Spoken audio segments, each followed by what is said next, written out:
Hello guys, അപ്പോൾ spring ആയതോടുകൂടി നമ്മുടെ apple മരമൊക്കെ അത്യാവശ്യം കായ്ച്ചു തുടങ്ങിയിട്ടുണ്ട്. നേരത്തെ വീഡിയോ ചെയ്യണമെന്ന് ഓർത്തേ, പക്ഷേ കുറച്ച് തിരക്ക് കാരണം പറ്റിയില്ല. അപ്പോൾ ഗായ്സ്, ഞാൻ നിങ്ങൾക്ക് കാണിച്ചു തരാം. ഇതാദ്യം നമ്മുടെ നാട്ടിൽ പേരയ്ക്കയൊക്കെ ഉണ്ടാകുന്ന പോലെ തന്നെ ഇങ്ങനെ ചെറിയൊരു പൂ പോലെ വരും. എന്നിട്ട് അതിൻ്റെ കൂട്ടത്തിൽ തന്നെ ഒരു കായ ഉണ്ടാവും. പിന്നെ അതിങ്ങനെ വലുതാവും. കണ്ടോ, അതെ ഇതൊക്കെ ഇച്ചിരി അത്യാവശ്യം ആപ്പിളിൻ്റെ ഷേപ്പിലേക്ക് എത്തിയിട്ടുണ്ട്. പിന്നെ ചെറുതൊക്കെ നല്ലപോലെ റെഡ് കളറായി തുടങ്ങിയിട്ടുണ്ട് ഗായ്സ്. കണ്ടോ ഗൈസ്, ഇവിടെ നിറച്ചും കായാണ്. ഈ മരം ചെറിയ മരമാണെങ്കിലും ഇത് ഇവിടെ ഫുള്ള് കായ്ച്ച് നിൽക്കുകയാണ്. നിങ്ങൾക്ക് ഇതിൻ്റെ അപ്ഡേറ്റ് ആയിട്ട് വീഡിയോ തരുന്നതാണ്. പിന്നെ നമുക്കിവിടെ ഇപ്പുറത്ത് തന്നെ ഒരു ചെറിയ ഒരു ആപ്പിൾ മരം കൂടെ ഉണ്ട് ഗൈസ്.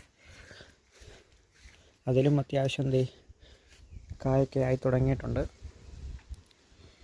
കണ്ടോ, ഇതിൽ മറ്റേ അപ്പുറത്തെ ആപ്പിൾ മരത്തിൻ്റെ അത്രയില്ല, പക്ഷേ എന്നാലും അത്യാവശ്യം കായ്കളുണ്ട്. അപ്പോൾ ഓക്കെ ഗൈസ്, ബൈ. അടുത്ത